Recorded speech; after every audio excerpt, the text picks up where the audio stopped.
Did you ever see anything? I'm sure you probably did. That's just like crazy. Like any story that comes to mind. I mean, there's a million stories I could think of because we used to arrest drug traffickers, arms smugglers, cartel people. I think if I could give you one quick story that isn't going to take up the entire podcast, one I remember was it was like a Sunday. I was like on duty, which is when you're on duty, it means that like they can call you in for anything, right? Like if something happens, you got to go deal with it. So they ended up Border Patrol had caught this guy, and he said, I need to talk to an HSI agent, blah blah blah. I have some information to give.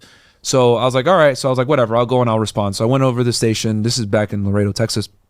Go sit down and talk with him. And he starts telling me about how he's like the bodyguard for this cartel, one of these high-ranking cartel guys. At the time, it was the Los Zetas that ran that part of Mexico and Nuevo Laredo. This is back like 2015-ish.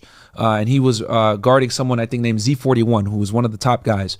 And he was telling me how like he was a Sicario and he was a bodyguard. And what he said was like, he used to get a bonus. And the bonus was he used to get extra money for every Mexican Marine that he killed. And what he would do is he would like slice off a piece of their ear or a finger or whatever. He'd bring it back to his boss, and he got extra money for every body part that he brought from one of the Mexican Marines, because there was a war going on between those two factions at the time. And he was saying like, hey, I want to provide information. This is years ago now, so it's done. But I want to provide information. I can't go back to Mexico. They're going to kill me, blah, blah, blah.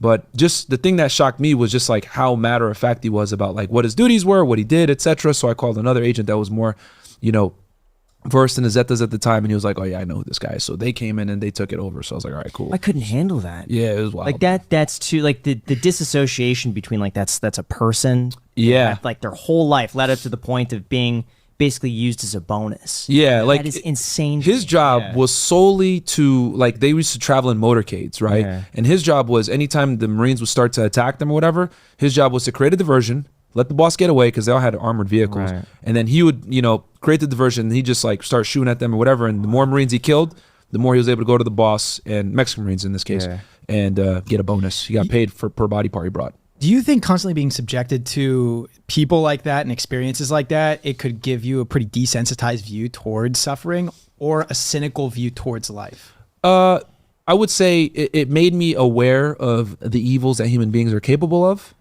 So nothing really surprises me at this point. But it made me look at the world for what it really is. And unfortunately, there are some really bad people out there.